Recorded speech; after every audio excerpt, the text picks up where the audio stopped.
Grade 8. Here comes! Hey, run that thing up.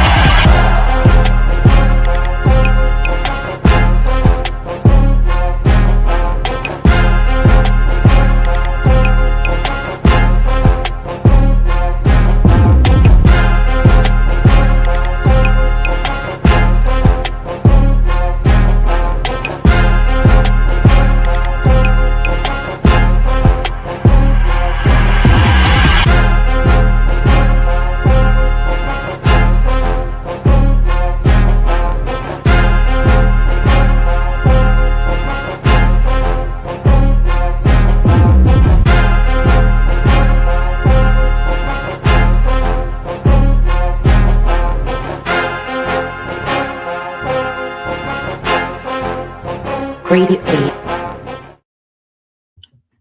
What's good, everybody? Welcome back to another episode of Grade A Wrestling Podcast. I'm your host, Musa. I got my guy Ty in the building. Man, it's been a while since we had an episode, man, but we are back in full effect, and we got a lot to talk about, man. How you doing tonight? Doing good. How about you? Doing good, man. Sorry that we started a little late, but we got some comments already. Fernando, appreciate you, man. What's going on? Hope all is well. And then he also mentioned congratulations to Jade, CM Punk, and the Los Angeles Dodgers. Yeah, man, the Dodgers won. I'm not gonna lie, that's probably one of the best World Series I have watched ever, especially for it to go to 7 games and the way the game ended. The Blue Jays, man, they had multiple opportunities to win it. I really wanted Vladdy and that crew to win, but man, the Dodgers aren't that one, and they are back-to-back champs. The first time they had a back-to-back champ since the 25 years. They're also the first team to win back-to-back on the road since 1975. So shout out to the Dodgers. But I'm gonna let you start it off because we talked about it in our private chat. Jade Cargill is the new women's champion. You and Clips said she was gonna win. I believe Tiffy was gonna win until they brought up the whole knee injury, which I don't know if that's legit or that was just a work, but I conceded once that came up into the storyline. I was like, yeah, Jay's gonna win. But what's your thoughts on the match and having the new champ? I mean, the match was okay. I already told you she was going to be champ because there was no reason why this storyline has been taking place for so long for no reason. So the outcome had to be her eventually winning the title. It's good that she won it, even though I still believe she's green.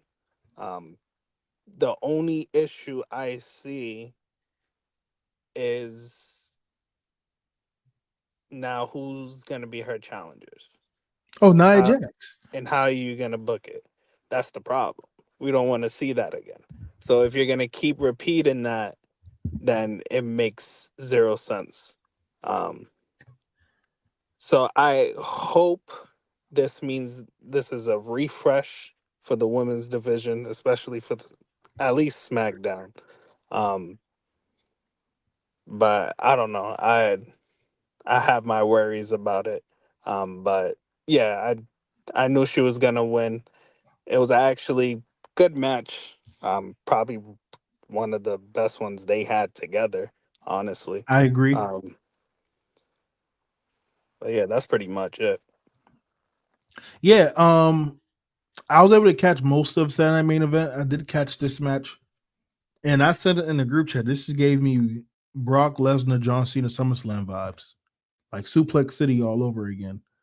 Tiffy had some decent offense, not what we were accustomed to seeing, but Jade just pretty much dominated her in every fashion of this match, and she looked damn good doing it as a heel, I might add, and I have to be honest. I agree. I think she is still slightly green considering the way they're presenting her. I think in this fashion of what they did last night is the perfect way to present Jade. I think that's what they should have done in the beginning. Even with her being a face, that skill set and dominance would have been perfect from the get-go. and then over time you add gradually some different things and enhance her skill set in the ring. I think she's gonna have a good run. I think she holds it till Mania, unless they have other plans with Bianca coming back if she comes back during this calendar year. And I'm still trying to figure out if this is a legit shoot for Tiffany Herney or she's really hurt. But who wouldn't want to see Nia Jackson Jade for the title? I don't know where they go from here, and that's my issue and my concern as well. Like you mentioned, with her being the main heel on that roster, there's not a lot of faces she could go up against. I don't want to see her go against Julia. I think that's too soon, especially with Julia having to probably be the one to eat the pin. They're really, I mean, what you're gonna do, Meechin, Chelsea Green, who hasn't really been on TV. So we had this conversation plenty of times. There's a lot of women on that roster. They're just not being booked properly. And a lot of them, they just don't want the tag teams unnecessarily. So to that point, I'm interested to see where it takes them. The next match, we're going to start with the opener. Cody Rhodes retains against Drew McIntyre.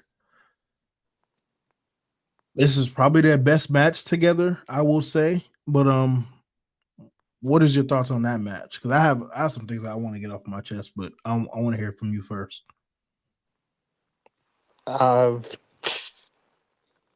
Is anyone surprised? I mean, what they're doing with Drew is terrible, and they consistently do it. And I don't know what's next for Drew. I Part of me kind of doesn't even care at this point because I don't remember the last time he won his feud.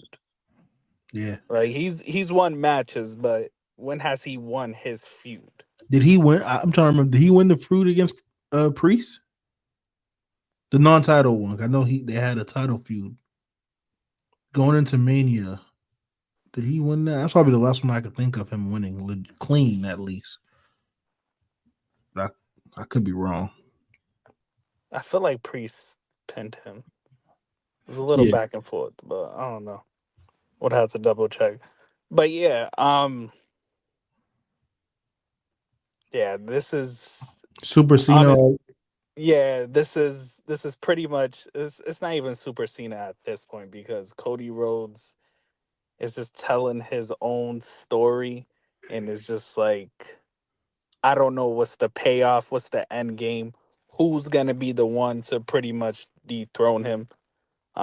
Because it obviously isn't Drew. I don't want to see Orton versus him. So it would have to be someone new, in my opinion, someone fresh. That's the only way, the only perfect way to really get the world title to actually be the good part of SmackDown and wrestling. Because this, ever since Cody has held the belt, honestly, I feel like these have been the worst segments on shows, and this is more something you just like skip through, you know. I will say, I'm gonna hop back on the Drew point. I agree. I don't know where he goes from here. You had him mingle in the United States title for a little bit when Fatu had the belt. They didn't really put a plug there, which to that point, why would you? Fatu was hot right now. Then you fast forward, you had him going against Priest again. You had him do the little Jelly Roll tag team with Logan Paul or in that little feud for that little stint for the summer. Took some time off. You had him lose not once but twice now to Cody. And I know Cody's the main attraction, but at the same time, I think to kind of refresh it, I wouldn't have mind seeing Drew go over last night and have him hold it up until maybe Rumble. Because you already know Cody's walking into Mania with that belt, regardless of what it is. And I don't know. There's not too many other people left for him to fight. I mean, we don't know how long Fatu is going to be out for. He might come back sooner than later. We don't want to see Solo again. So it's kind of like So give or take, do they throw Sammy into the picture? Sami Zayn? No one's going to want to see that either. Although it could be a good match. I think the inevitable is Randy Orton. They've been trying to tell that story and hinting that Randy and Cody feuding for at least over a year and a half now. So I think at some point you got to pull that trigger. And consider we're getting close to the Rumble. Why not do it sooner than later? But I have a funny suspicion they might turn Cody heel sooner than later. I think we're looking at Zoolander Cody probably going into Mania, and with Rollins being on the shelf, we could potentially be looking at Cody Roman 3. And this time Cody's the heel. Or they go into two faces and they kind of do like the Austin Rock WrestleMania 17, and Cody turns into heel at Mania. So that's the rest I'm seeing. I don't see him defending the title again this month because we have War Games at the end of the month in San Diego. So I think him defending the title for this month is a dub. It's a wash. I think he's going to be in this. More than likely, he will be in the War Games match. So that's my thoughts overall with that. Lastly, next, what was your thoughts on the IC title match with Dominic Mysterio? We had Rusev and we had Penta, and Dominic, of course, retained. I mean, they just keep telling the same stories. Dom cheating to win. I give them for always finding different ways for him to cheat and win. But I think one, it more so says a lot about the competitors, because I feel like Dom's running through the same 3 people each and every week. And like it's cool that, it's enjoyable and it's actually good feuds, but it's kind of hurting these people. These same losses over and over again. He needs a group of challenges. They need a draft real bad. And I don't know why they still haven't done it. They need to switch it up for everyone that's holding titles right now. I agree. We got some more comments from Fernando. Penta should have won. Penta should have won that IC title a long time ago. Yeah, his first chance. I think at this point it's a wash because I don't even know what are they doing with Phoenix. Like, you have him fighting Talatunga. Like, at this point, just put them together. If you're already going to have him as in Ray feud with MFT, just put Penta over there, and you got some bangers with that, to be honest. And then Fernando mentioned Dom is losing the IC championship to Cena at Survivor Series. I don't think that's going to happen.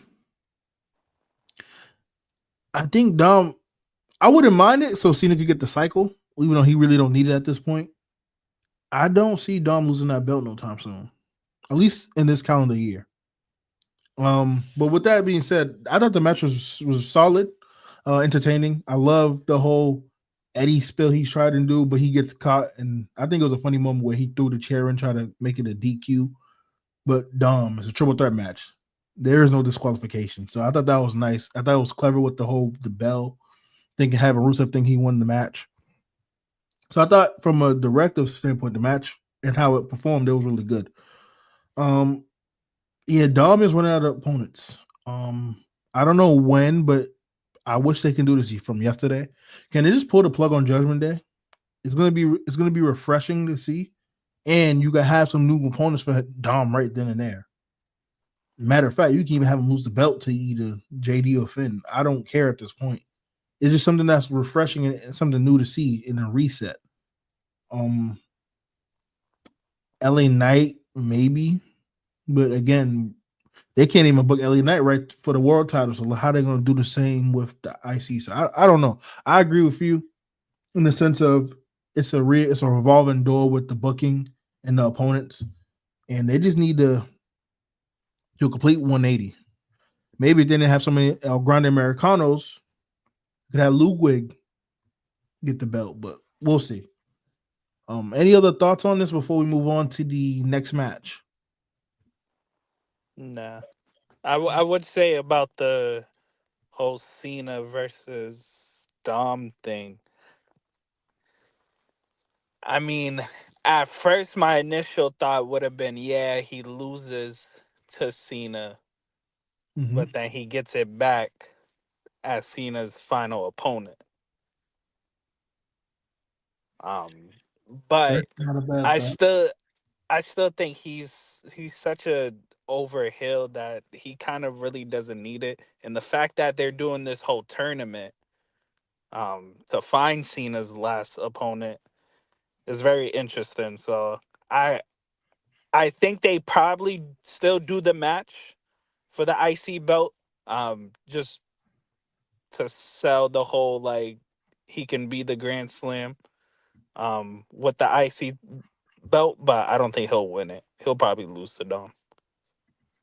I I agree. Because like I said, I don't think Cena needs it. So I agree. If they was to go that route, he'd probably be the one to take the pin. But with that being said, I'm glad you mentioned the Cena farewell tour because we're gonna kind of pivot slightly towards that before we get into the main event match with Jay and CM Punk. So it hasn't been confirmed yet, but there's been some speculations, rumors that the superstars that was shown in the video package for the whole reveal of the tournament is going to be the ones involved. So Sports Illustrated also has a prediction of whether or not who they believe will be in the tournament. So I'm going to share that on my screen really quickly, and then we're going to just go over it. So the first name, and that the name that most people believe will be the one to beat Cena, is obviously Gunther, which is no surprise there. Another name they mentioned was Drew. Now, with Drew being an interesting name, I believe if you want to kind of rekindle that flame and give him a good reset, maybe the Cena match could do it. But again, he don't need it either. LA Knight, which I think can work if they do it properly. Bronson Reed is another name they threw out there, as we just spoke about. Dom Mysterio, Rusev, no. Sheamus. I wouldn't be mad to see a Miz Cena match, but I don't think they need it to be in the tournament. Austin Theory, God no. They already did this and they ruined it. Then they have Solo. No. Now, these next two names, I'm sorry for Dragunov. I would love to see a Dragunov Cena match, but man, Cena's gonna be sore after that match. But the reason why I'm gonna touch on the Dragunov situation really quickly is because he's been the bright spot on SmackDown. Him and Nathan Frazier had a fantastic match on Friday, but we'll talk about that a little later. And then, Fernando has another comment I'm gonna pull up on the screen in just a moment. And then we have Carmelo Hayes. You know I'm gonna be biased. If anyone can use a Cena match and to go over, considering Cena likes to put younger talent over, why not give it to Carmelo Hayes? And then you have Penta as another name. And the other dark horse who I believe might actually do it is Obafemi. And then you have Trick Williams. They mentioned Nick Namath, which I don't see that happening either. But those are some of the names. I'm just going to leave it here on Oba for just a second. Of the names that they're predicting, who do you believe can be the one to win it if they're in the tournament? I mean, can Or you believe it will win it based on these yeah. names? Who should? I would say it should be Carmelo Hayes or Obafemi. And the reason why is because I think the whole storytelling of being Cena's final opponent and beating John Cena and technically retiring John Cena should one either go to a dominant person, which we see in Obafemi, or two, uh, a pretty much someone that is going to be a cocky heel about it, because that's what's going to pretty much get them the boos, because whoever beats them is going to get booed 1000%. at the end of the match. 1000%. So I think it has to go to Hill. Now, Carmelo Hayes is already a face, Face. I was gonna mention that. Yep. but I think it would kind of benefit him to become a heel and let it be refreshing and get him away from whatever they're doing with the Miz still for like 10 months now, which is crazy. Um, who I think is probably gonna do it is Gunther, and I hate the idea of it because I think Gunther has already proven to be a dominant heel. So he doesn't even need the rub.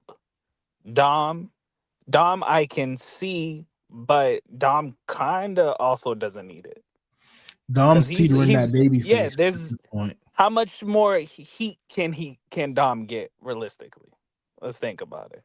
Um, so I hope they do Obafemi, to be completely honest. Now, Um, oh, go ahead.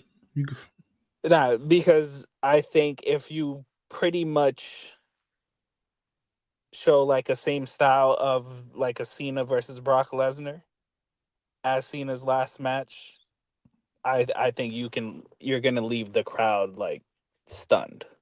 So I think that's the best way to do it.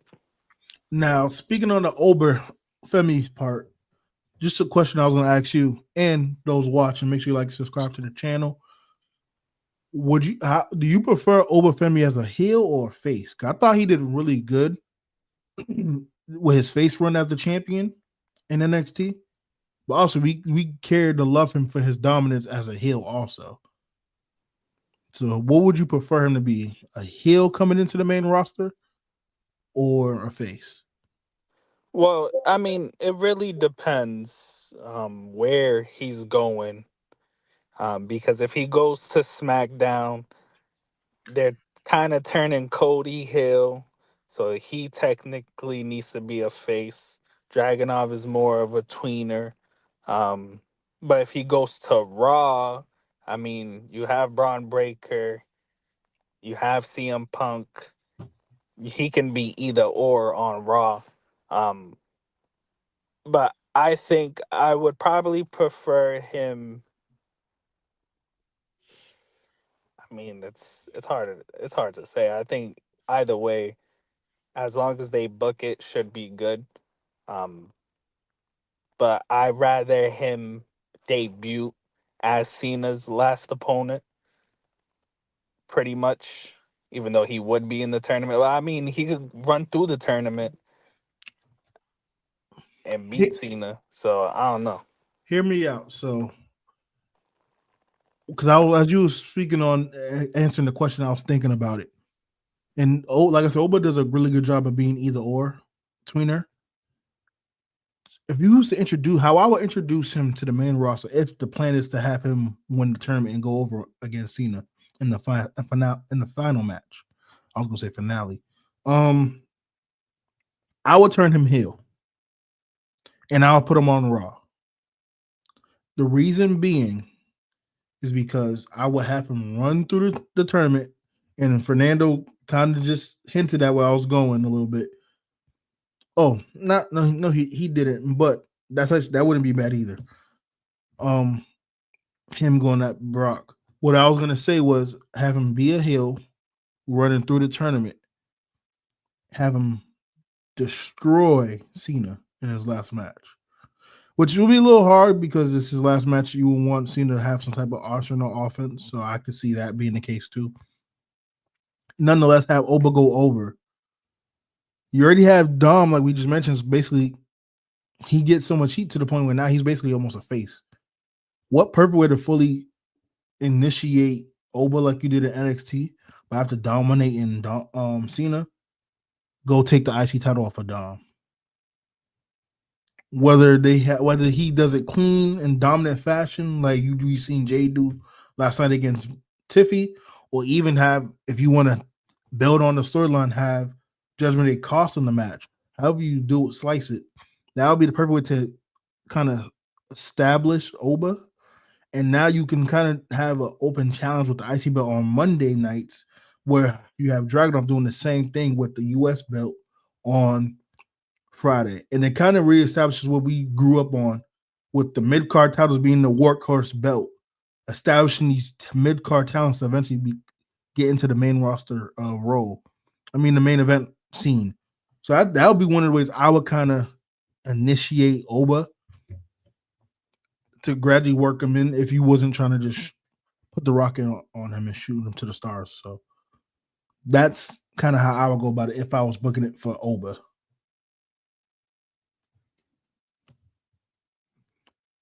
Now we're gonna change back gears. Unless you have any other thoughts on the tournament, we're gonna go back and switch gears back to the main event of the Saturday night main event, which was the heavyweight title. I will say Oh, this yep. because they also said people that also don't even work there, right?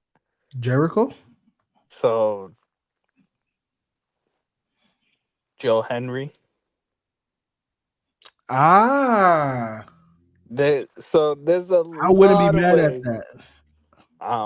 We'll obviously know the Ooh. winner as soon as we see the bracket, but they said 11 superstars from Raw, SmackDown, in NXT. NXT, then 5 is gonna be random.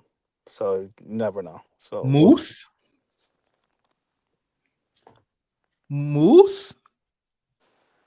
He I might not win the doubt it. tournament, but you know, that's another name to throw out there. Who? Because I know WWE wants Moose.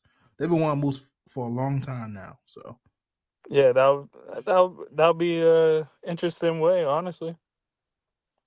I didn't think of the Joe Hendry though. That's actually a really good one. And he always said he wanted to wrestle Cena. So that could be a possibility. Yeah, and I'm not mad at that. I'm trying to think of other TNA wrestlers I could see crossing over. Also, they put on the list Nick Namath, Dolph Ziggler. Yeah, I But think he'll be in the he'll tournament. be in the tournament for sure. Um,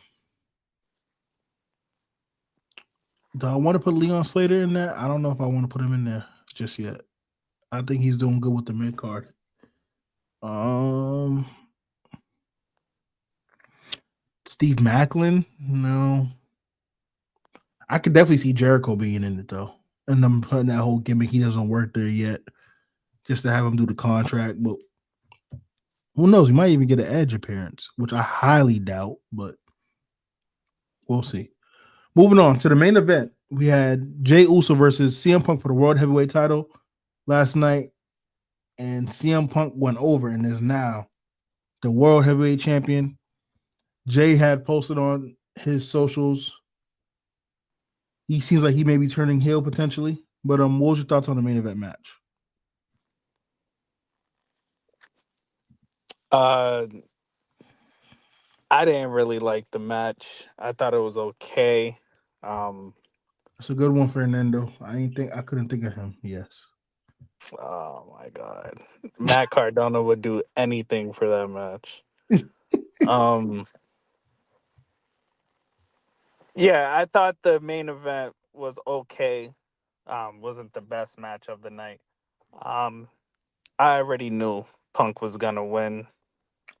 I Um, was wrong about that too. I thought they was gonna give it to Jay. because like I said, I believe Braun Breaker's next in line.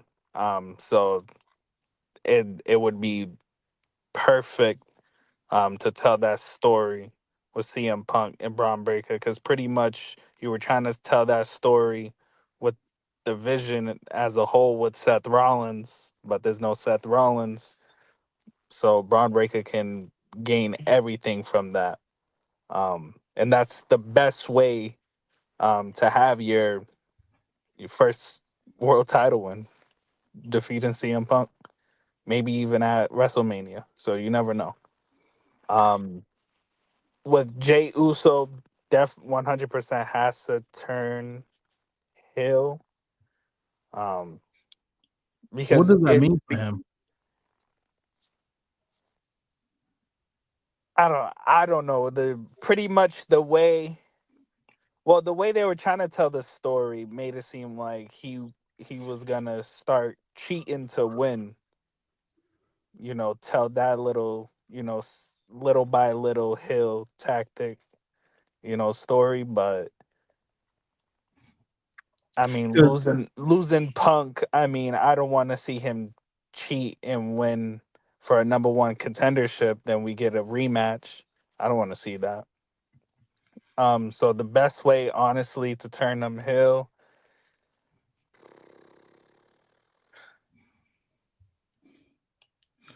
honestly, you could cost. nah. I don't because my thing is with Jay, the whole Jay turning heel scenario. I I don't know how they do it now that he didn't win the title, but I also don't know what's the next plans once you do pull the trigger and turn him heel, because you already shown some rifts between him and Jimmy, and I thought the reason why I believe he was going to win last night was that the perfect way to turn him heel was to have him try to be like Roman when he won the belt and have that kind of rift between him and Jimmy increase. And then the more animosity building up when you have small cuts of Roman kind of give him that nod, like it's your turn now, it's your time now, at least for this brand. When I go handle my business with Cody at some point, and Jimmy being the odd man out, and him treating Jimmy as less than, could that build up to a potential rematch? Sure. Obviously, we don't want it on Mania, but that's what I thought the route would have been. But considering that you have Braun and Bronson, who are one of your best heels on the Raw brand, not even in the Battle Royal, they haven't been on TV much after that. I don't. Well, they have been on TV, but they. I thought they would at least even had a showing on Sunday main event. I would have loved to have them do like a 4-way match for the belt last night. LA, Braun, Jay, Punk. It would have been perfect. Obviously, you had Bronson interfere, but Punk still probably be the one to win. Oh, Fernando has a good one. Jay can go to SmackDown and turn on Cody. That could work, but then what's I got to see what's the plan. What will be the plans for Roman? Because I believe Roman's going to go against Cody at Mania, and Nah, the Brock whole and keep Brock's going. going to be some type of involvement because based on that whole setup for Mania, all those people in the poster were all Paul Heyman guys except for Cody, which is why I think Cody will be turning heel sooner than later. But you were saying? Nah, I think the Jay Uso thing.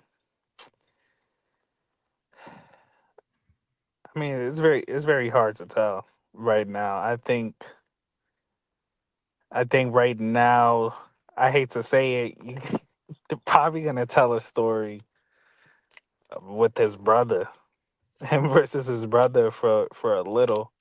Um, because I don't think they're gonna do a draft. Him versus Cody does nothing to me because I don't see him being a heel and on the same brand as MFT, because then eventually it's gonna start feeling even more bloodline ish. So that's not good.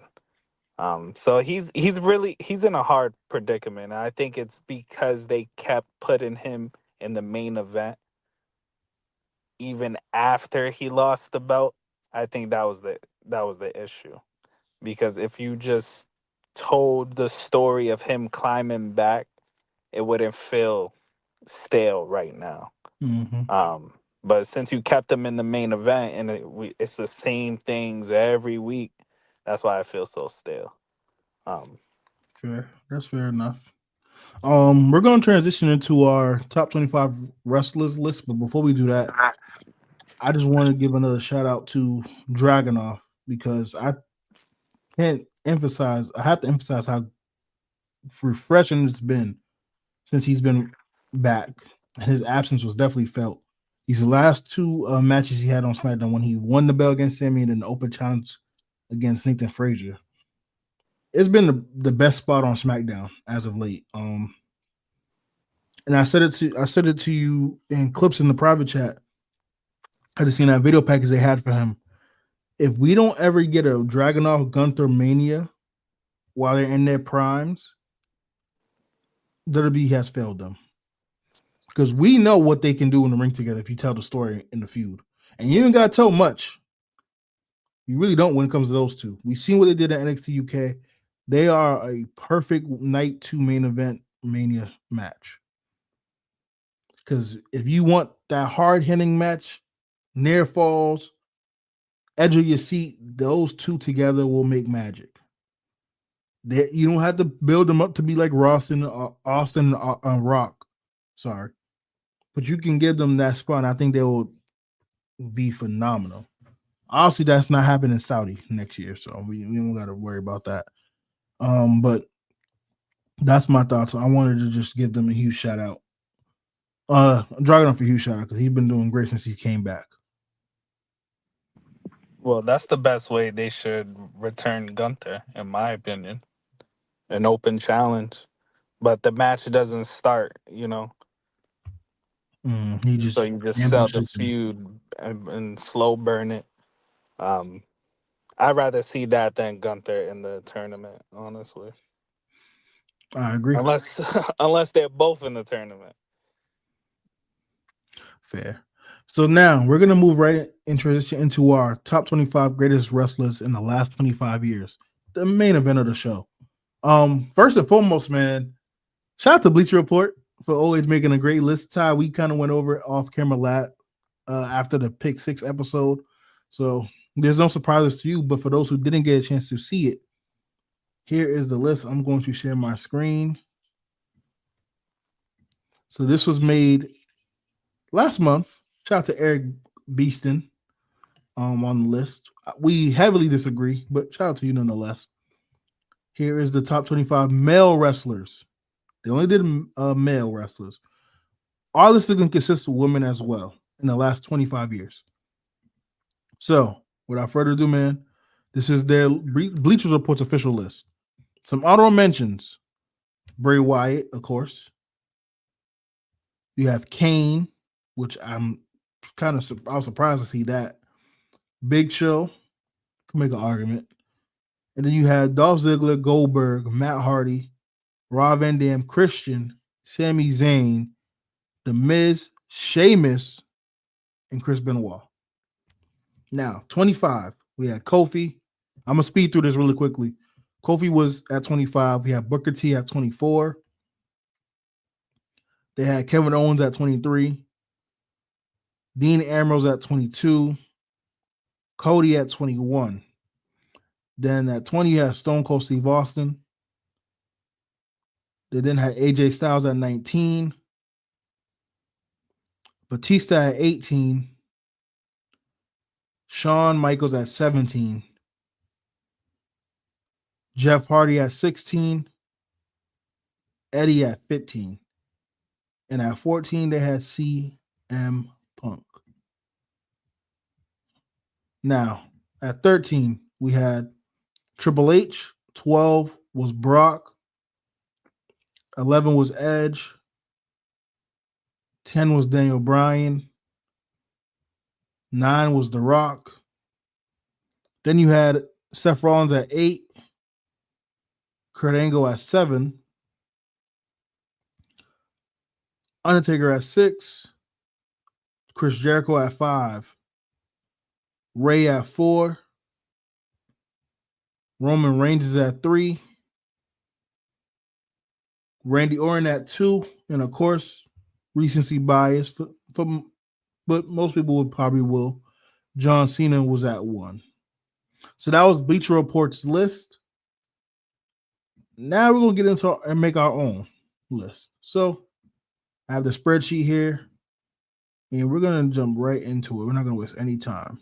So here we go. Here's the list. Here's the spreadsheet. We're going to list our top 25 wrestlers in the last 25 years.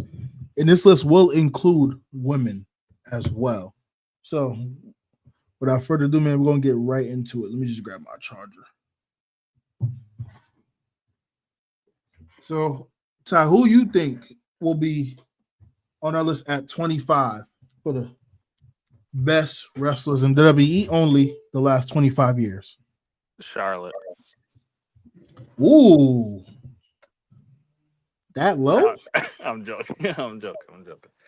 All right, but 20. All right, so we have to think about it. 25 of the last 25 years. So this is 2000 to Yes, till now. absolutely. Okay. Do you want to start at the top and work our way down? Or do you want to start 25 and Yeah, let's start at the top and work our way down. So number one. Okay, so we're already going to have a disagreement on this. Because you know who I'm putting at 1, but who would you put at 1? Well, not the Undertaker. We are not putting the Undertaker. Shit, I can make the argument, but who you got? The last 25 years, we have to go with John Cena. But do we though? I mean, do we That's really? 22 pretty much active years. Okay, so when did Taker retired? What, 20? Was it 2018 when they had the Boneyard match, or was it in the 2020? No, it was the 2020s. Yeah, that was 2020. So he had 20 years active, pretty much. Cena came in at 02. He was wrestling more than Cena. I mean, he was wrestling less than Cena. Yes. Cena debuted in what, 02? Yeah, 02, 03. He So that's didn't why really I'm giving him become a household, 22. but he didn't become Cena until probably 04, maybe 05. Nah, he was John Cena on SmackDown 2003. When he became Dr. Thugonomics. Yep. Okay. I can make the argument for Taker because of the peaks. Obviously, Cena probably would have the higher peak with Super Cena in the 2010s. But although Taker wrestled less as he was older, his matches were still just as good, if not better, when it matters most. Man, interest you in the career versus streak.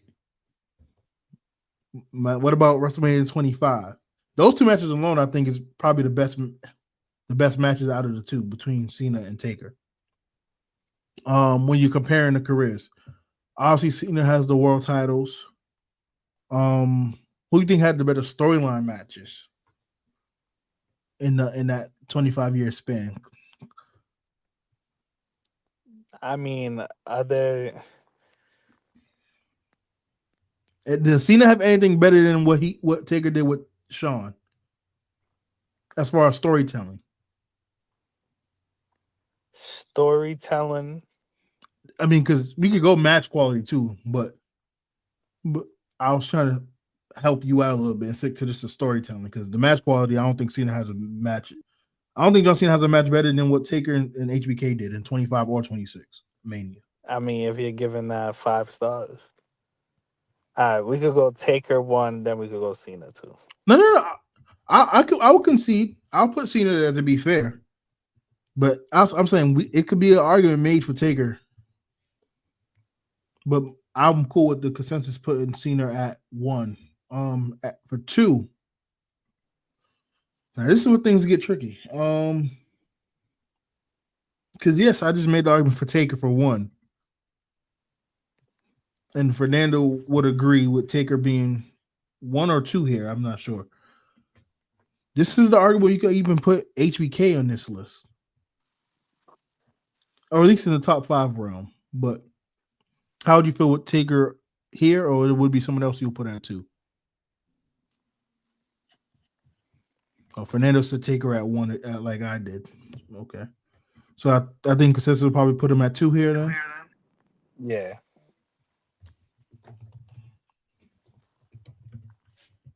All right, 3. Now this is where the list gets real good.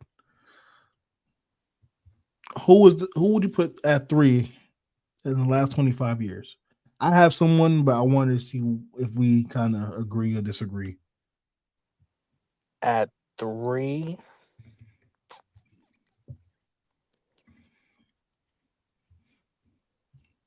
I know people gonna be biased. I'm not recency biased. I'm not putting Roman at 3. It's not happening. He's I'll not. go. He won't fall into my top 10, but he's not gonna be my top 3. Like, I'm sorry. The tribal chief is not gonna be enough to withstand years of other things that these. Although they kind of nerfed Randy after like 2016, I would put Mm, Randy 3 because I can. if I'm thinking of a big 3 of pretty much longevity storylines, Randy got some matches. You He feel does, me? but we could also make the argument after he kind of got stale after that the shaved head. Like he kind of was just floating around. He wasn't doing much in the mid 2010s after That's why that. that's why I said that's why I said after like 2016 he pretty much got nerfed. Um Pretty much wasn't doing anything. But I could, and this is this is we another one. talking about we just talking about everything in general. Evolution, Yes, evolution. legend killer, the I honestly, titles, the matches. I'm like, I'll put him at 3. The only other arguments I'm hearing, I could put Jericho. I can put Sean, and but so Jericho too off and on though. so was Randy though. And Jericho, this is the last 25 years. So Jericho, the only motherfucker on this list that can say I be rocking Austin in the same night for both belts. We had, and then Jericho, even as a mid card guy, was elite. That's why I can make the argument for Jericho because even when, to your point, because I think it was before 2016, but Randy kind of was falling off and kind of was like in the middle, wasn't really doing much. Even when Jericho was having that, he was still entertaining. You just made the list. That was a lot of mid card stuff for him and Kevin. Then you had so many different resurgences of his character work, and he had banger matches too. So I could make the argument for him to be at 3, but I would probably lean towards Sean, Edge before I'd probably go Randy Damn, that's because crazy. you got to think about Uh, it, the tag teams also. Edge with the tag team and the solo run. And I think if anyone was as closest to Orton as being hated as a heel, it was Edge.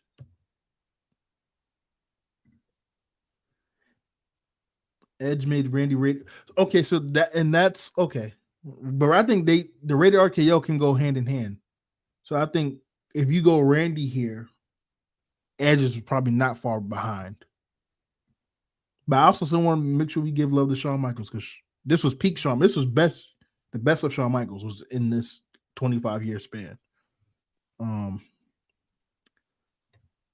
so those in the chat watching, who you guys would be the tiebreaker? I think it's either between Randy and Edge here. I'm assuming. nah, we could go HBK. Then we could go So HBK at 3. yeah, then we could go Because now we got Edge, Randy. We didn't even talk about Triple H. Triple H is definitely going to be in this mix. nah, Hunter ain't in my top 5. I know the Reign of Terror was bad, but I mean Triple H. It's hard to have. Is it because that whole authority shit all just kind of ruined it? Because that's half of pretty much the 25 years if you really think about it. The Because Authority was probably what 3-4 years. 2014, 2013, yeah, but after authority it was pretty much just him being corporate, pretty much. That's Yeah, what I'm saying. So it's just half. We're getting half of his longevity. So in that's about probably like a 12. third, maybe. Not because you got to think 2000 was peak Triple. If anything was the best Triple H we ever gotten as far as peak ability when it comes to in ring, mic, all that was 2000 Triple H. That's what I'm saying. So you have that. Then obviously he tore the quad. He came back. He was still really damn good. Then you had the brand split. You had the Reign of Terror, but he had some great matches throughout that. But it's hard because all these people above him, some of their best feuds was with him. But yeah, I'm not mad at him not being in the top 5. I just want to throw his name out there. Fernando mentioned, let's be real, who is Triple H without HBK and Stephanie McMahon? Exactly. Who was HBK without him? HBK. Because before DX, Sean was his main man, but he was, you know, the backstory. Sean was going to be out of there sooner than later because Triple H kind of helped him, at least off camera. I'm talking about, but we don't got it. We could keep it wrestling. Well, sure, you can say that, but again, I can go back to the 2000 Triple H because he didn't have Sean for that. He didn't have no DX. It was just him. Stephanie was around, but Stephanie wasn't even established to that point where she can really catapult him. So I want to give him some credit at least for that as well. But at 4, Yeah, Randy or Edge? I'm going Randy then Edge. Just because, bro. That's tough. But okay, we could do that.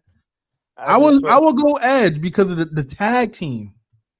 Like Randy had a tag team, but it was with Edge. Edge and Christian was legit the best tag team. Evolution. Edge doesn't have nothing better than Evolution. Okay, are we going? Let's be real about this Evolution. In the Legend Killer. No, bro. Edge has nothing better than Hogan. Edge has nothing better than that. His heel run as the heavyweight champion in SmackDown was not better than Evolution, Randy? You're bugging. WrestleMania 24?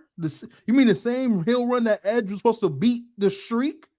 But he was the one who declined? That Edge was First of all, Undertaker offered like 10 people to beat the Streak.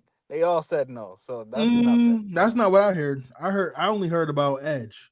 No, he go back. He offered mad people to beat the Streak. And they didn't want it. I'm gonna look that up, but I only recall him legitimately with the booking agreeing. Edge doesn't have nothing better than the Legend Killer.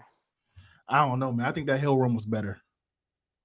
And I love the Legend Killer stuff. It's cool.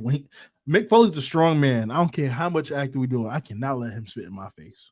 That was crazy. Randy Orton was punting people on live TV. Edge was in the Ministry of Darkness with Taker. Yes, he was, but that was pre-2000. So this is 2000 on. But Edge in the hardcore match, which really solidified him as a singles guy heel. The only thing I would give Edge, him and Matt Hardy, is the that was a good feud, but that was just because it was real life. Exactly. I'm just mentioning those, but Randy Orton, Triple H, when Triple H broke into his crib, come on, we could go tit for tat. I just feel like no, but that was post Evolution. That's what I'm saying. But I'm just saying in general, I feel like overall, like you said, with Cena and Taker, does Cena have anything a match better than, the career versus Streak? I don't think Edge has a better I think we're sleeping on that WrestleMania match with him and Taker. Hell, the SummerSlam match with him and Taker in the Hell in a Cell.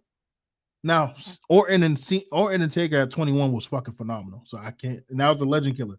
So I agree. I I don't think think, that's what I'm saying. I don't think Edge has anything better than the Legend Killer. but I He think the does. He tag does team have good. is going to be comparable. I think the tag team stuff is comparable, only because of the impact it had. Like that was the best tag team era we have had probably during the last 25 years of WWE. If we're not including like NXT stuff that was going on, and they were the team that was going over most of the time. Like TLC 1 and 2, because this is 2000, so it's right at the border. But I'm cool with that. I'm cool with Randy being there. I think that's a good argument. Vanessa mentioned Remember the Brood, and yes, one of Cena's best feuds was with Edge by far. His best rival was Edge, actually, for being honest. It wasn't Orton, it was Edge. He even Well, the only reason why it agreed. wasn't Orton is because they overdid it millions of times. That They ain't was my problem. They That was ain't my passing problem. the belt back and forth. That was Hey, the problem. ain't my problem. Hey, but yes, I do remember Brood, but again, that was pre 2000. So for this list, it's strictly the last 25 years from 2000 up until current day. Or else then I still don't think he has an argument pre 2000 because he was still getting his feet wet. But I can agree with Orton at 4. Edge at 5. Yeah. At 6. Now this is the realm we get to Then you probably have Roman, Triple H.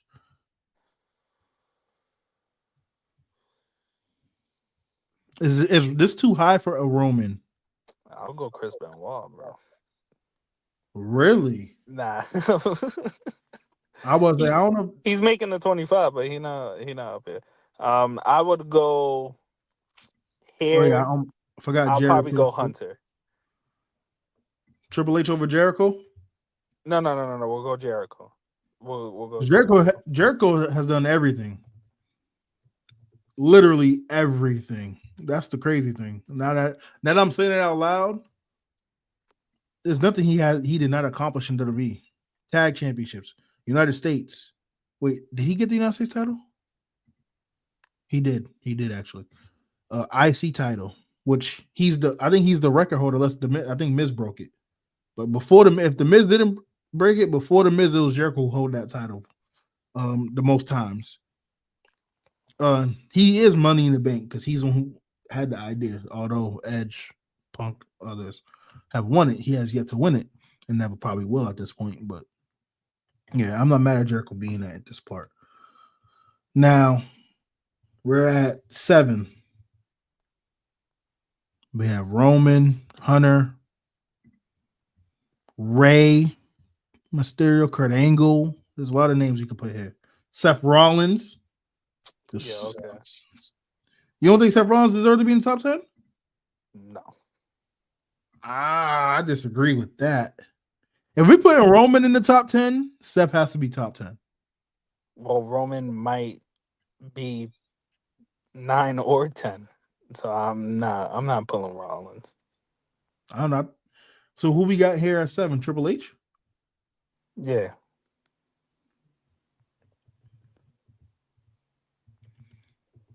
Then you go Kurt.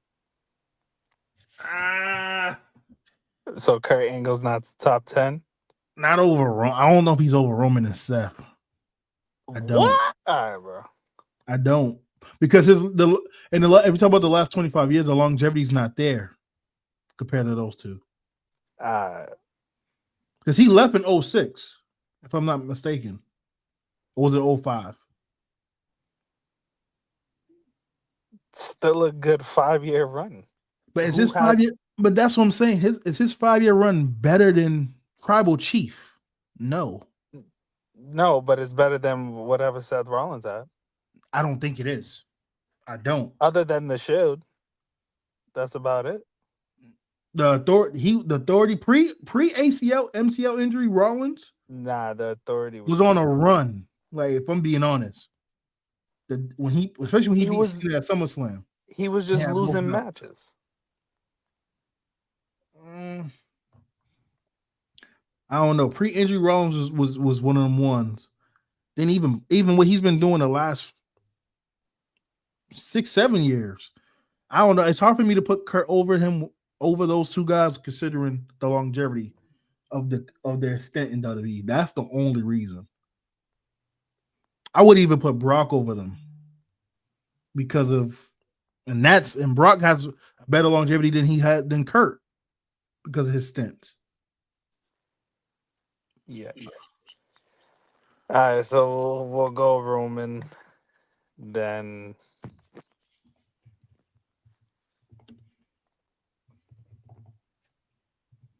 So we have Roman here at 8, if I'm not mistaken.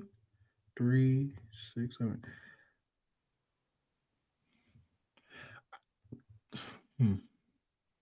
Damn, Rey Mysterio's not gonna be in the top 10.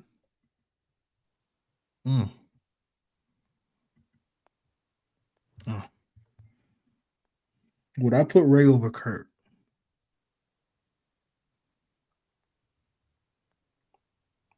I might put Kurt over Rey. You want to put Kurt at 9? yeah, we could put Kurt at 9.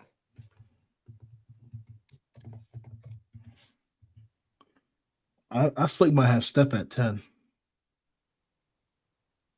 Or Rey. But is there any other names you are thinking that I might be forgetting? Oh, there's a name I just thought about that we don't have that could be at 10.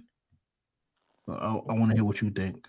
Well, we have to do we're basing it off of longevity, so all the big names aren't going to be in the top 10. Well, I mentioned longevity when it came to those three names. We was debating Roman, Kurt, and Seth. I was giving Seth and Roman the edge because of the longevity within the company. Now, obviously, when it comes to like a Kurt and Brock, for example, or the name I was just thinking about, Daniel Bryan, then things can get a little different. It could be a little different because Daniel Bryan's another name I thought about just now. That could be at 10 potentially. Yeah, I'll put Daniel Bryan over Seth Rollins, but if you want to go Seth Rollins, then Daniel Bryan, I'm not mad at that. Now, a name I'm throwing out here, I'm not saying he has to be 10. I'm just throwing him out because they had him way lower than I would like him to be. How do you feel about Kofi? Not in the top 10. No, not top 10. I'm just saying in higher than 25 is what I'm thinking. When we look at his career, like he's done a lot. He's done a lot, but I don't. In my personal opinion, I feel like his career was sparking at first, but then he wasn't really doing anything till the New Day. But the New Day's been together for a while. Mm-hmm. So a lot of they're probably one of the best tag teams in the WWE history. So but definitely in this era. I feel like he deserves to be on the list. Higher than 25 on their list, definitely. They should have done that, especially seeing they only did male superstars. Oh my God. I'm glad you just mentioned that. I forgot. No, it would have been in the top 10, but there's definitely some women superstars that's going to be on this list, I believe. That's higher than some of these men. So, how you feel about Shelton Benjamin? I don't think he's going to make this list. I don't think he was able to do enough. He was one of my favorites, though. I thought that he should have got pushed. But to Ty's point about Triple H and that Reign of Terror, I mean, a lot of superstars who I believe should have got a push really didn't get to that main level that they should have been. So at 10, we thinking between Bryan, Rey, Seth. Who we thinking? Or someone else that I didn't mention. Nah, I think that's the order. Because everyone else, I feel like, I So mean, Daniel Bryan's 10, or was it Ray? I'll go Brian,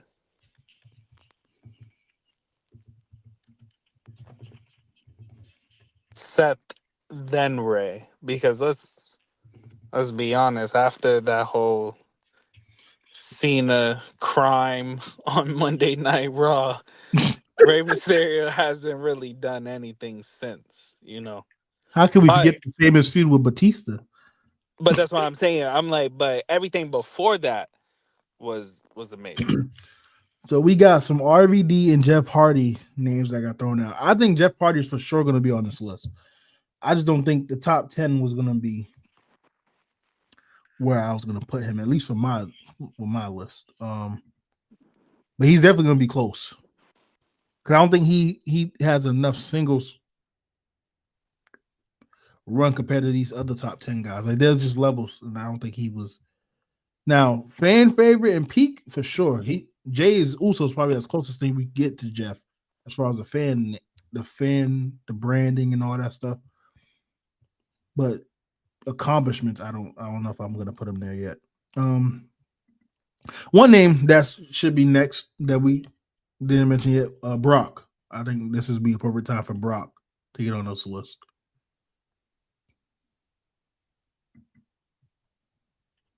What do you think? I don't know. I mean, we got Kurt, so it's like, how can we not put Brock?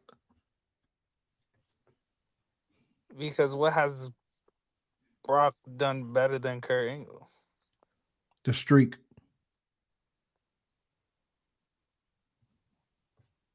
Okay. That's it? Because I mean, he you beat asked. the Undertaker? Like, I mean, we not gonna forget those terrible days like when Brock won the Money in the Bank. He did not need that, but I mean, to be honest, Brock and Roman during the Tribal Chief, not before Tribal Chief, because we're not gonna talk about that WrestleMania 30. Was it 34 or was it 36? I think it was 34 in New Orleans. That was atrocity, and he didn't even like that either. But I think Brock's early impact in the early 2000s for those 4 years, kind of similar to what you said with Kurt in those first 5 years, was very, very impactful. I mean, I mentioned it before off camera. The feud with Taker in 04 really established him for sure. Then his run with Kurt. So I think he could be around this 10, 11 through 13 range. I think it's appropriate, but a name that Fernando mentioned, which I was actually going to get into soon, was Kane. How we feel about Kane? Nah. Not at 11? Not this high. Nah, 11. Because 11, we got to think about you're like borderline, or like you can easily be in the top 10, you know? So is there an I, argument that we can make for Brock to be in the top 10? nah, I think I there's an wouldn't go. argument. I wouldn't go Brock top 10 because I feel like there's a lot of people that have done more And than okay, Brock. 7-time champ, Because 3-time Universal. you gotta think about it. Brock literally was the what 02 to like 5. 05, 04. That he didn't come back till 2013. And was And dominant. he doesn't even he don't even run on a full-time schedule. So But I don't know. It's kind of hard but to 7-time put him WWE so high. champ, youngest champion, if I might add. Universal champ, King of the Ring, Money in the Bank, 2-time Rumble winner. Broke the streak, obviously, which holds a lot of weight in this. Well, yeah, because that's why I think he doesn't have to be 11 if you have someone else that's better. But he's definitely in that 11 to 13, 11 to 15 range for sure, which is teetering like top 10. But we got Brock. We already have. What about The Rock? Do you want to put The Rock around this area? Or was that too high considering he was there longer than Steve in the early 2000s. Then he came back in the early 2010s, had the feud with Cena and stuff like that. How we feel? Or was there another name we forgetting? Nah, I'll go Rock over Brock. Steven Regal, Mark Henry. I probably won't have Regal on this list. Mark is a conversation for sure. I think. Will he make it? We'll see.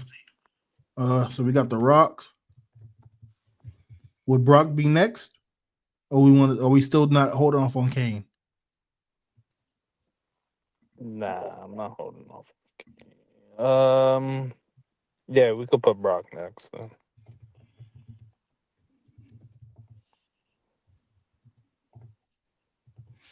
How you feel about Kane? I mean, Kane doesn't really got anything that moves me, bro. Let's be honest. Other than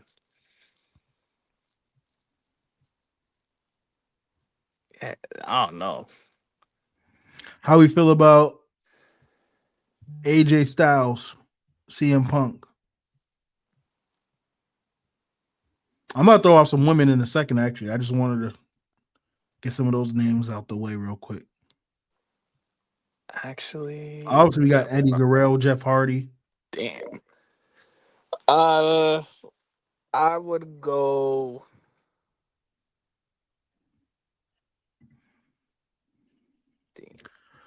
How we feel about it? Yeah, I Yeah, would go. Kane did win all the titles for sure. And again, we're getting to the point where the accomplishments matter, but he didn't really. I see what you're saying with Ty, where nothing really stood out with him. Yeah. Which I agree with, but I will say Kane will be making this list, I believe. I would probably go. Or this is a spot where we could put women, because how we feel about Trish, like Trish Stratus, making this list. You might not like this name, but I mean, shit, it's hard to deny her. Becky, Charlotte. I think it might be too soon. I think it might be too soon to do Rhea and Bianca. More so Rhea than Bianca actually, but Bailey's another name.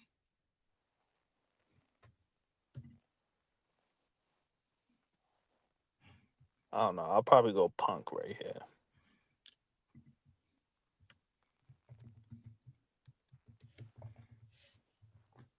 I'm cool with Punk.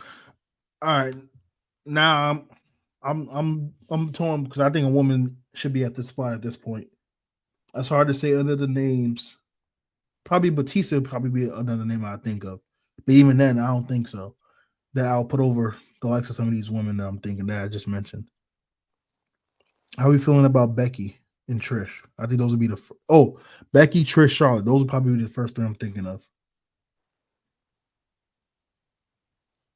I'll go Trish before them two.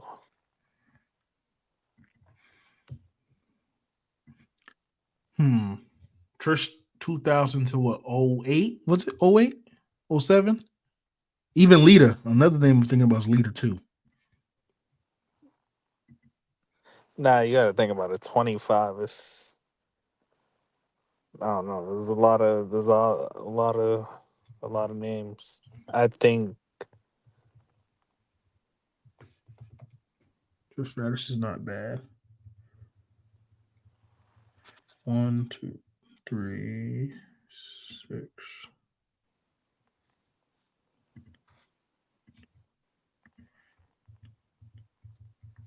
Okay.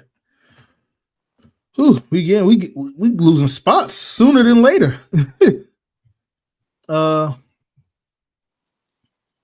Yep, that's why I had to mention Lita. Michelle McCool.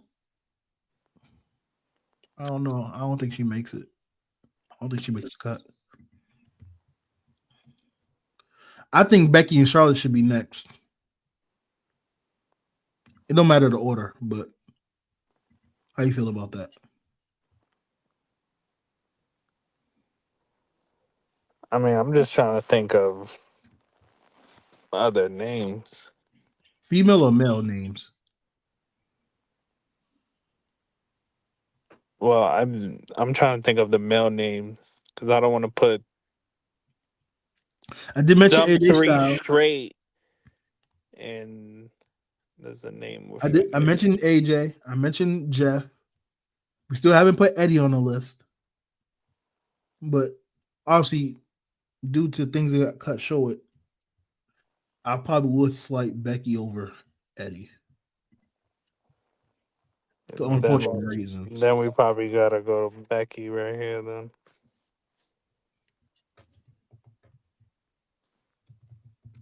Becky with the good hair. No, sir.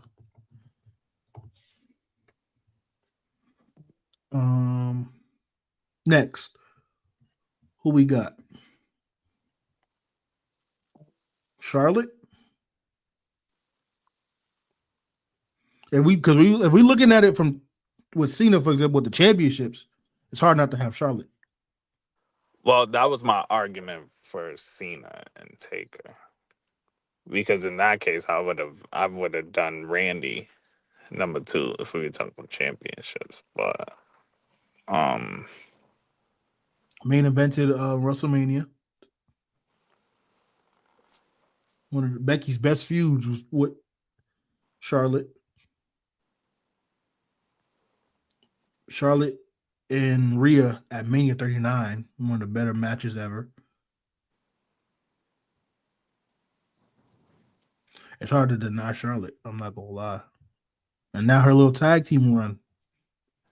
yeah, but over Jeff Hardy, AJ Styles. Yeah, I can actually. If I'm not being biased, I can put her over though. Yeah, then we might as well just put Charlotte. Oscar. See, thing with Oscar, right? Oscar should have been one of them ones if they would have had her beat Charlotte. I don't know if I could put her over than some of the other people. Well, I have caps on. I was like, why is this still? I always spell her name wrong. Lottle. There we go. All right. Where are we now as far as numbers? 3, 6, 9, 12, 15, 18. So we're at 19. All right. Jeff Hardy, Eddie, AJ. I'll go Styles right here.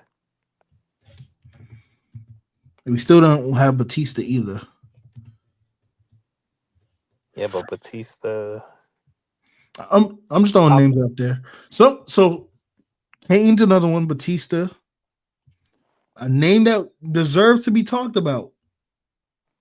2 names: Sheamus and The Miz. I don't think the Miz makes the top I 25. don't know. I think he broke the record for IC titles. He has the feuds and the matches. He's Not better than. But his best work isn't better than um, Jeff Hardy's best work. What's Jeff Hardy's best work as far as like when you say that are you referring to like matches or just the feud? Both. So feud. What's Jeff Hardy's best feud? I mean, there's arguments. You can even I disagree with this, Fernando. you can I even strongly do disagree tag with team versus CM Punk.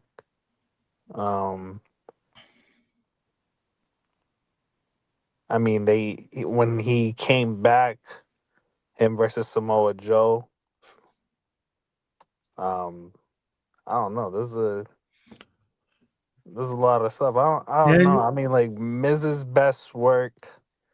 him and Dolph Ziggler, SmackDown Live. The IC feud was phenomenal. Yeah, that's pretty much it. He has some other good ones. I like the small story they told with even him and R-Truth against Cena and The Rock. That was really good.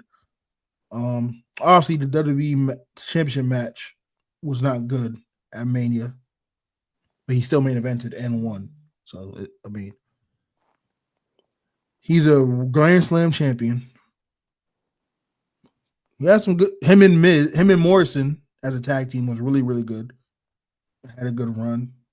Yeah, but over Jeff Hardy No, I'm not. beats I'm him in not. the tag team. That's what I'm I'm saying. not Like gonna compare that against the Hardy Boys, but I'm saying I the longevity is where I can see him getting on the list now. I probably would have Jeff before him still. JBL. Can JBL make this? I'm not. That's not a bad name, but I don't know if he makes this list over Batista, Jeff. I just had another name on top of my tongue besides Batista. It was someone else I was thinking. Sheamus. I think Sheamus has a strong argument on this list.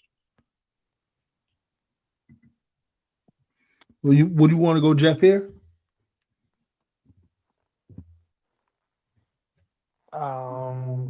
yeah, I'll probably go Jeff here.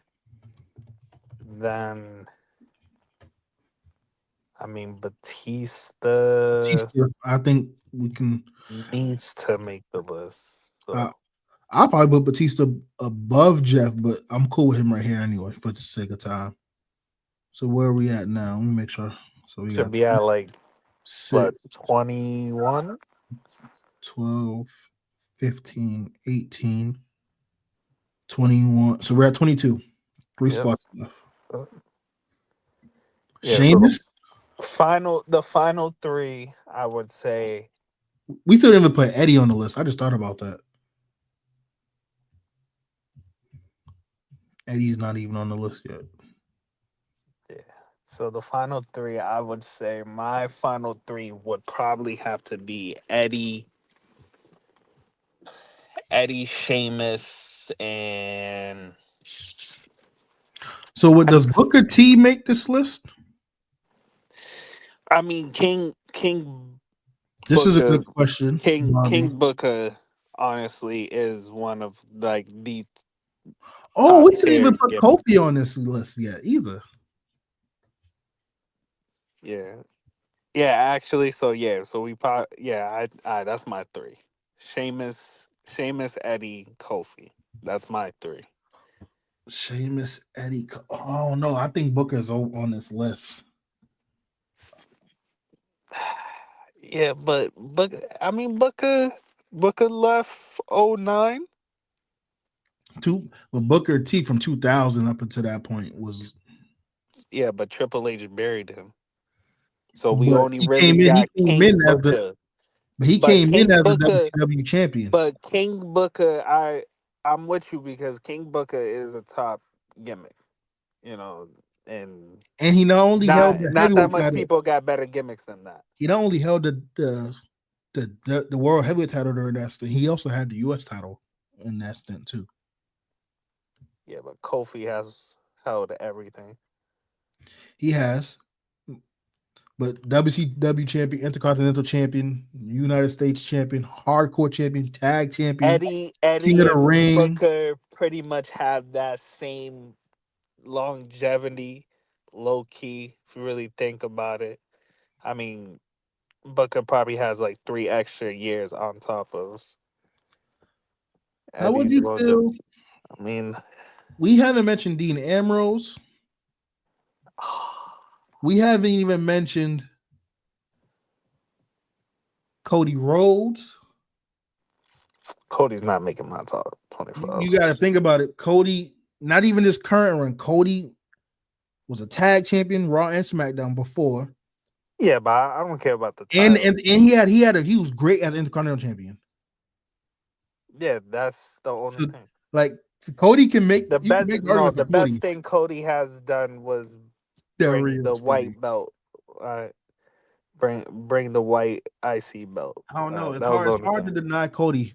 He would Considering not. I'm not taking Cody over Eddie, Sheamus, or Kofi I don't know about that. as the She has the last back-to-back Royal 25 Rumble winner, years. King of the Ring. Like it's tough to deny him on this list. It's tough. I'm not saying he will make the list, but Well, what's that? The last 3-4 years? That's pretty much it. Anything before that, the IC title run was great. He yeah, but even won at Mania, it only really lasted 2 years. That was it. That was all Cody was doing. and then he Then had the tag championship after in that, they did between. nothing with it. Cody Then was a terrible IC champion. You got to go back and watch. I disagree with that. Heavily disagree with that. He was not a terrible Intercontinental champion. And then he had the tag team championship runs, even at Stardust, which we know that was they was doing terrible with him. With that Stardust, he did not need to be Stardust. He even made something out of that. Fernando, do you think Cody didn't have a great IC championship run? For considering what he had to deal with in that era, in that situation? I don't know. But we have Sheamus on the list. We still didn't even put Kane on the list. It's a lot of names, y'all. If you're watching, make sure like and subscribe to the channel. Leave a comment down below. Let us know who you think should be on the top 25 list for WWE wrestlers, and we're including females also. I'm telling you, Eddie and Kofi. How you feel about Bianca? Nah, not yet. I think she's done more to be on this list considering Rhea. I don't think Rhea has done more than Bianca. Their honorable mention is only because I think we've seen enough for Rhea from Bianca to make it because of she had I think the one thing that Rhea's missing is that feud. I think Bianca has the feuds and the matches, and for the short period of time, I'm not saying she will make it, unfortunately, but she's definitely someone that I want to just throw out there as well as Rhea. Goldust was a better IC champion than Cody. Was Goldust an IC champion in the last 25 years? I can't remember off the top of my head. And if so, that's probably why. I know he won it before the 2000s when he had I think it was Terry Reynolds was with him. And yeah, we ain't talking about that. But so you got Eddie here and you said Kofi. Yeah. How you feel about Benoit? I know you mentioned it as a troll, but in my personal but I can see why he would be left out. Yeah. Kevin Owens, Universal champ, 2-time IC champ, 3-time United States champ, Raw and tag team champ, and the only tag team match main event at WrestleMania. All right, so we're gonna go KO then Kofi.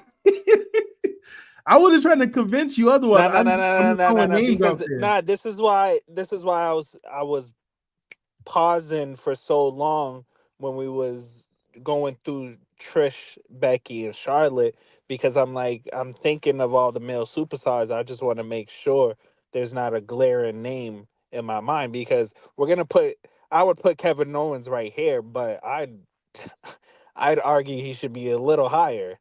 How would you feel about RVD? Nah, the longevity. Matt Hardy. Nah. Dolph Ziggler? Nah. Sammy. The only Sammy doesn't have that. He just doesn't have the accolades. Yeah. He has all the other accolades, like IC title, US title. The world title. He just doesn't have the world title. That's the only thing he's missing. Christian. Nah, I wish, but they didn't book him right. I was gonna mention Benoit, but didn't. Now we can mention him on the show here. We mentioned him. We ain't talking about the obvious stuff, the terrible things as the person that he did. But yeah, I'm going KO. And if we're talking just wrestling, I like it's harder than not. Like I always say this all the time. The Jericho Benoit feud growing up was one of my favorite feuds ever as a kid. Like that 2001 feud they had going into the ladder match, I think it was in New Orleans in 01 for the IC title. One of my favorites. When he slammed the metal things on Jericho's ribs leading up to Rumble, like I love that moment. But obviously the triple threat match when he won the big one. So he mentioned Mr. Kennedy. Nah, I don't think Kennedy's making this list. But I used to love Mr. Kennedy, man. His interest was different. Another name I wanted to mention, other than Goldberg, Big Show. How you feel about Big Show? Because he's done everything. Hell no. You think it's a hell? I don't know. Damn, I don't Hell know. no. I don't know about a hell no, but Hell no. he definitely deserves some respect, man. But I wouldn't put him on the list either. I feel like his better matches come before this time. That's the problem. His best match, not his best match, his biggest moment, if you talk about individual career, was in the 2000s. Well, yeah, his biggest moment, but when he won the world title. All right. Yeah, who cares? Nobody cares about that world heavyweight title. They was just giving it to anybody, bro. In the 2000s? Yeah, they was giving it to anybody. All right. So you said Sheamus, Kevin Owens, and who was the last name? I'll go Kevin Owens and Kofi. Kevin Owens and Kofi. So no Booker T. Nah. Chad, what y'all think? Because I would personally put. You have Sheamus. You said Eddie. Kofi has to be on the list. So then Eddie gets kicked out, or are we going to kick out? That's what I'm saying. I'm fine not having Eddie because I'm not gonna put Benoit. So I'll agree to leave them out. Due to certain reasons. Yeah. So me personally, yeah, I'll have Eddie Guerrero, but leave out Benoit. I can leave out Eddie. I think KO deserves to be here because he's the most underrated. Chad, who we putting in the last spot? Kevin Owens or Booker T? Because I think Booker T deserves to be on this list also. And I think when it comes to winning the big one, we talked about King Booker. King Booker was known because of that reign with the world title. And also, because Fernando mentioned it, JBL deserves some conversation also. He asked Kofi over Eddie. Yeah. I would, only because of Kofi Mania. Now, how he lost the belt was terrible. Like, that's unforgivable what they did. And then it's the tag team run. The tag team run was solidified. Now, again, unfortunately, Eddie's impact would never be underestimated. That's the wrong word I was looking for. But Eddie's impact would never be taken for granted. I would probably put Eddie on this list, but Fernando says Booker T is more accomplished. So Booker would be the last name, at least. Now, the name before that, Kevin or Eddie. I know you said Kevin. Kofi. I agree with you, actually. I think we're going to put Kofi here.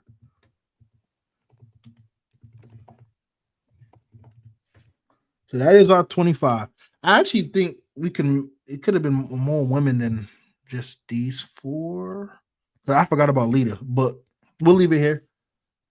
This is our 25, man. Booker T, Kofi, Sheamus, Batista, Jeff Hardy, AJ Styles, Charlotte Flair, Becky Lynch, Trish Stratus, CM Punk, Brock Lesnar, The Rock, Rey Mysterio, Seth Rollins, Daniel Bryan, Kurt Angle, Roman Reigns, Triple H, Chris Jericho, Edge, Randy Orton, HBK, Undertaker, and John Cena.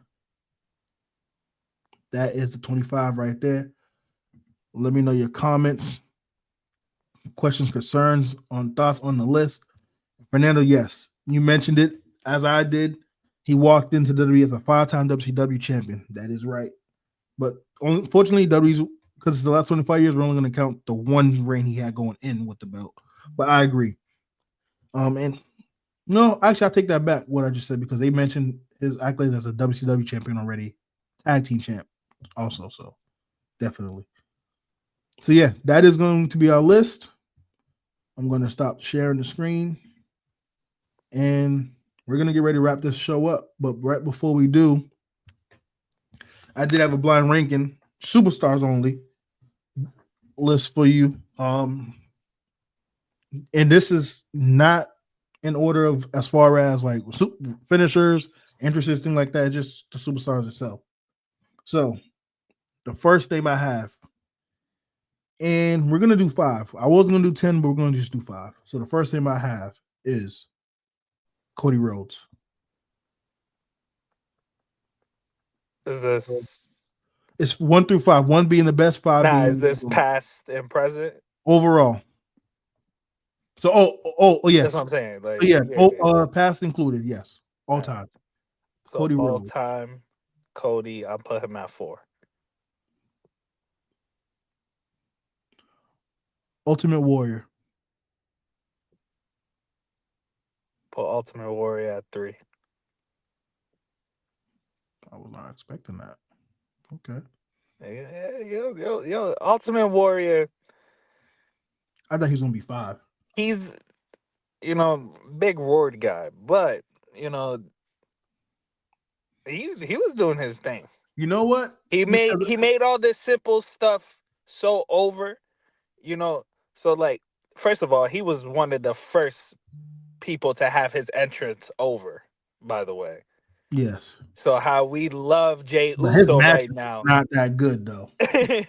That's why I'm surprised. His match. Well, he couldn't go deep in his bag. He had like no bag. Everything was very simple. I was about to say he ain't had much of a bag. We got another That's comment. what I'm saying. Son Uva Loco. If I said that correctly. Shout out to you and appreciate the comment. I think Kane's WWE Championship run should have lasted longer than one night. I 1000% agree. And I think when he came back as with the slow chemical theme and the black towel, I think he could have been really legit with that too. Warrior was the first to beat Hogan clean, yes, but that's also due to the fact that they was Hogan needed time off to do the whole Hollywood run. They needed somebody. He was over, and they thought they could have catapulted him into that role like they did Hogan, and sales went down. The matches quality wasn't there. It just wasn't there. His best match by far is with Macho Man Randy Savage. That was his best match by far. Like that's when he can cheat, to your point, where he actually can show some of his bag, you would say. So, but because of we got some traction coming in. Screw, we're gonna just do the blind ranking superstars with the 10. So we're gonna redo it. It's 1 being the best, 10 being the lowest. Where would you put Cody? Oh, 1 to 10.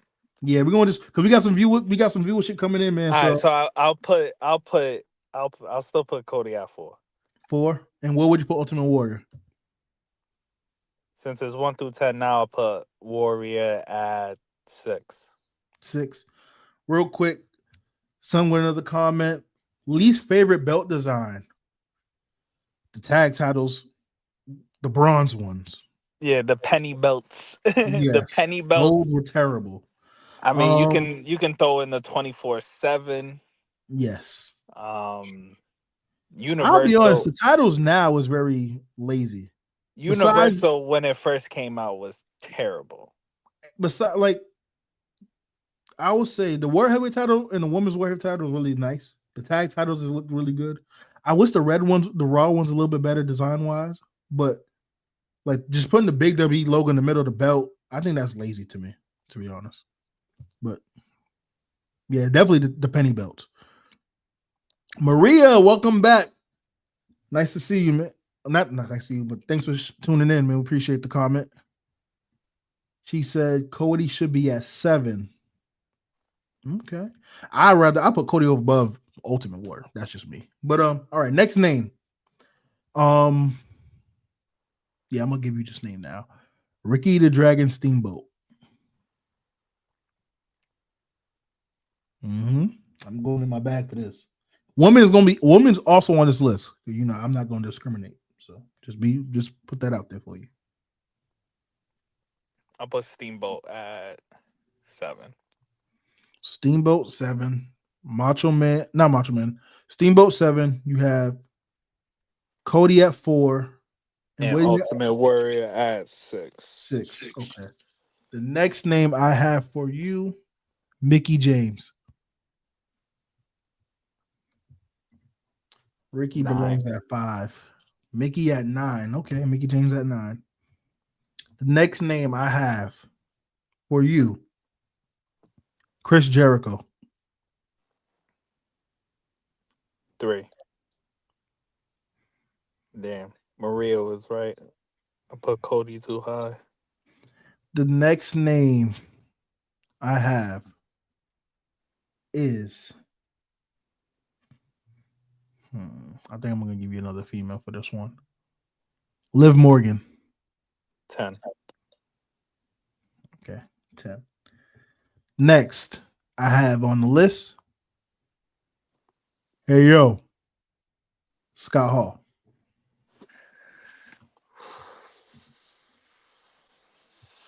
5. 5. Ooh, okay. Universal belt is overhated. Red belt is overhated. Yeah, I thought the red belt was pretty cool. It was decent. I don't, if I'm the only one to notice, but the red Universal Championship was supposed to be the 2014 belt with the strap and the swoosh swapping colors. Yes. That's actually good eye on that. I forgot about that. That is a good eye for that. Yeah, the red one wasn't too bad. But I think what hurts these belts is the reins that come with it. Like, we ain't gonna go into that. All right, the next name. What was I just said Liv Morgan, correct? No, Scott Hall. It was Scott Hall. You put Scott Hall at 5. Next name I have Dean Ambrose.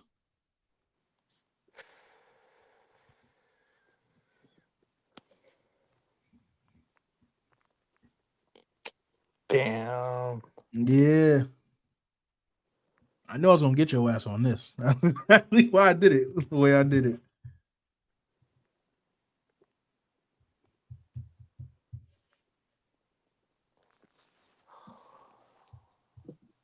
Like just Dean Ambrose? Mm-hmm. Or like, Dean Ambrose, John Moxley. Just Dean Ambrose.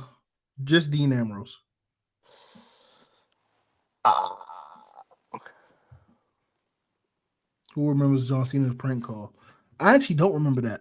I'm really going blank on that, to be honest. I know. So Damn, yeah. I have to put Dean at 8.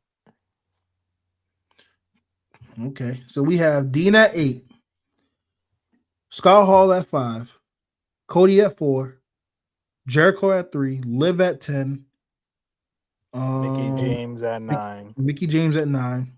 Ricky at was 7. Warrior at 6. 6. So that leaves only 1 and 2, correct? Yep. All right. The next name I have for you I should have went 2. is Sergeant Slaughter.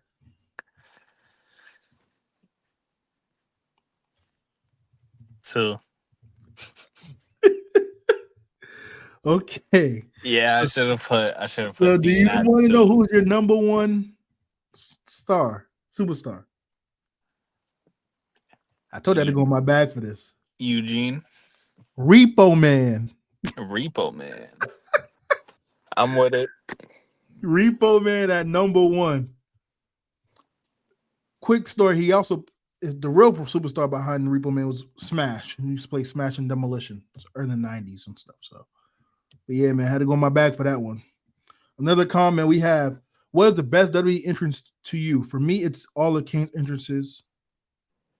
So that's tough because as a kid growing up, for me, it was always DX and doing the whole, you already know the symbol. I used to get in trouble at school doing that until my mother realized where I got it from. And then she was like, I can't get mad at you because I'm the one who I had you watching it. So as a kid, definitely that, as well as Triple H. Clips will tell you, Ty, I used to literally get the water and do the whole thing. Spit the water everywhere, all of that. So that was Everyone was doing that. You ain't even gotta tell me.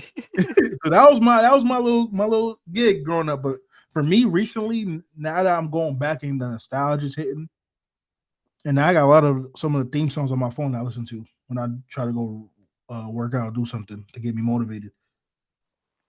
Batista, I Walk Alone is probably my number one.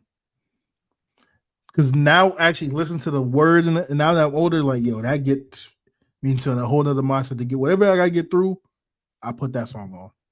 So that'll be my interest for me would be Batista. I Walk Alone by Saliva. I mean, me, if we're going entrance, one that always caught my eye was always early 2000s Rey Mysterio. When he's literally popping out of the Who's sky. that jumping out the sky? Mysterio. That will forever be Yeah. one of the greatest entrances. I forgot about that. That was my cousin's favorite. Shout out to Deli, man. Kane is always gonna be up there because it always catches you at a surprise. You know, which is fitting. Entrance music, you know, you always gotta go Edge. Which one, Melalingus or his 02 one? Never gonna stop me, never gonna stop. Nah, we'll go Metalingus, but honestly, my personal just how it looked, and it's funny because he hates this one. Randy Orton. Which one? When he has the sparkles coming down as a That's shower. my I tweeted that. He hates the song, and he hated the entrance. I'm like, to me, that was one of the greatest things to ever see. So I tweeted this. I said, I forgot. I seen someone post something on X, Twitter, and I reposted. I said, unpopular opinion. I thought his old theme song is better than Voices. That was just maybe because I was a kid and I grew up into he doesn't like this. He doesn't like that song, which is funny because I always thought that was his best one. Fernando Austin does have some of the best interests ever. Has the best interest ever. I like when that glass shattered, it does something to people. Unpopular opinion, I like his Hill theme song better than his original for Austin. That's just me. Not the one with the extra words and that was all run down. The one he came out to. I believe he did come out to it, debuted at WrestleMania 17 when he beat Rock. It was post that when they did the Power Trip, but that theme song is my favorite. Another comment. My dad got to see Raw during the time Batista was in the wheelchair. Oh yeah, the I Quit. I think this was right after he had the match with Cena. Yep, I remember that. He came in. I quit with the shades and everything. Yeah, nah, definitely. But did you have a blind ranking, or if not, we're gonna wrap it up here. Nah, I didn't have a blind ranking. But I would say non-WWE entrance. Sandman. AJ Styles taking the hoodie off. Ready to fly. I used to practice that every single time because that was just iconic. Sandman just coming through the crowd was just Sandman was different. New Jax was good too. I like New Jax. New Jack, yeah, walking with the weapons is ridiculous. Another one, and I'm gonna read this last comment. Then we're gonna go. I promise, because I still got things that I get ready for. The other one I like was Bear Money. Oh yeah, Bear Money. Sorry about your damn luck. that was a funny one. I like Kurt Angle's was actually really good too in TNA, and then Christian's was really good too. Jeff Hardy always got good theme songs, but what's the worst wrestling game of all time? The worst wrestling game of all time is by far. So I'm gonna let Ty go first because there's two answers for me potentially. but one for sure that I can remember. It's definitely one of the 2Ks. So 2K20 for sure. yeah, that's what I'm like. For It's definitely sure. one of the 2Ks. Now, if you I prefer would have to arcade, see the cover to confirm, but yeah, I know it's one. It's definitely one of the 2Ks. so I will say if you was into the more arcade feel and stuff like that, Oh no, it's definitely 2K20 was good. 2K20. 2K20 was really good, but for that standpoint. But now for me, the worst one was definitely 2K20. Another one growing up that I was thinking about. I want to make sure I get this correct. I want to say it was one of the SmackDown versus Raws. Nah. I want to say it was. I think it was 2011. Yeah. If that. I think it was No. 2011. I think it was. Hold on. Was that the one with the Miz on the cover? Because the Miz was on the cover, like with the mic. I think that's 2011. But I will say, Yeah, it is 2011. Yep. Now, a lot of people would say 09 was bad with the one where it had Triple H and Shawn on the cover. Nah. 09 wasn't that good. 11's the worst SmackDown versus Raw. 09 wasn't that good. But however, the reason why I wouldn't put it on mine list is because I used to have some crazy ass matches coming home from school. I mean, last man standing match, me and my boy played took legit 2 hours. Spamming all the buttons, we was getting up. So that's why I would have fun experience with 09. But another comment. Honestly, 2K20 ain't that bad to me. Probably because mine was not glitched out. Okay. I'll say 2K19 was probably one of the best ones they had from a roster, gameplay. That was probably it. Story mode, not so much. Yeah, this that's why okay. I don't like 2K20 because I love 2K19 and I thought 2K20 was gonna be so good. Spookier interest besides Taker?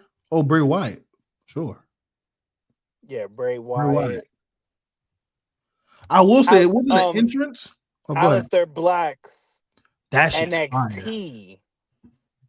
That entrance used to go crazy. The Boogeyman could be another one to think about. Boogeyman was a little weird.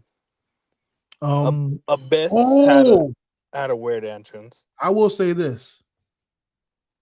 Speaking of spooky entrances, I'm forgetting his name, but he was Mil Muertes in Lucha Underground. He was in TNA. He had the feud with Abyss.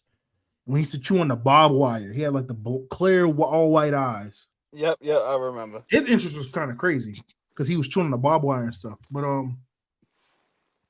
for sure, definitely that. Now another thing that was spooky that wasn't an interest, but it was fire how they produced it when they first introduced the White Six on Raw. That shit was fire. Okay, last ones because we gonna wrap up. Which wrestler's death hurt you the most, whether you were alive or before and after? Abyss Fernando said was a spooky one. I would say the death that hurt me the most when I was alive was probably Bray's, if I'm being honest. I was too young to really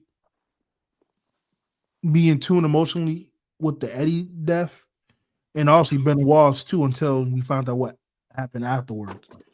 But I would definitely say Bray. Now, one that I feel like that was just unfortunate. I'm glad I was too young to remember. I couldn't imagine, especially the time we live now, Ty. I couldn't imagine them having the video to see what happened to Owen Hart. Now, I wish he was still here, but I'm also glad that situation happened and the era it happened in. The video, you got to think about it. That would have, you would have caught it on Peacock. That's what I'm saying. That's what I'm saying. It would have been everywhere. Now, to be fair, it actually is a video for it, but it's what the copyright WWE you can't really see. You could probably find photos, but it's still hard to really see it. But that Over the Edge 99 was sad, man. I'm not saying I'm happy that it happened to him. I want to make sure I'm clear because this is live. People can get this edited and misconstrued. I'm not saying that at all. We'll never say someone's death is a happy thing. I'm saying I'm fortunate that it happened during that time frame, considering with the era we live in now where everything is recorded and seeing people's deaths is like a normal thing. I couldn't imagine that would transpire that Over the Edge in 99 being in this era. Like that would have been unfair. Yeah, I'll leave it at that. But that is going to be. Oh, I don't think Ty answered the question. Did you agree with me with Bray? Yeah, I would say Bray. Yeah, Bray and pretty much, honestly, Brody Lee. Yeah, Brody Definitely, Lee. because I believe like he was really, He was about to be that guy, yeah, man. he was about to be that guy. This was literally everyone's first time seeing him outside of the Wyatt stuff And the Dark and Order was actually entertaining at that time. pretty much outside of WWE. So it was crazy to even think about because I think if he didn't pass away, you're probably seeing him as a multiple time AEW world champion. Moxley would have some crazy feuds too right now. And you definitely would be, you know, picturing him as that person who actually benefited from leaving WWE to go somewhere else and bet on themselves. So Definitely. But that's going to be it for today's show. So we're going to be back same time next Sunday, 6:00 p.m. Eastern time. So make sure you got the notification on. Tell a friend to tell a friend. Make sure that everyone subscribe to the channel. Leave a comment down below. Because of all the comments, man, we appreciate you guys. We're going to, most likely, I'm going to do a video game ranking for wrestling. WWE only. So we'll have SmackDown versus Raw. We'll have 2K. We'll probably do that next week as well as recap some of the shows and stuff like that. But hope you guys have a great rest of your Sunday. Stay safe. We'll see you guys next week. Be on the lookout for the Pick 6. We will be doing an episode next week as well. And basketball will be coming soon. So stay tuned for that, man. Have that noti bell on. See you guys in the next episode, man. Peace.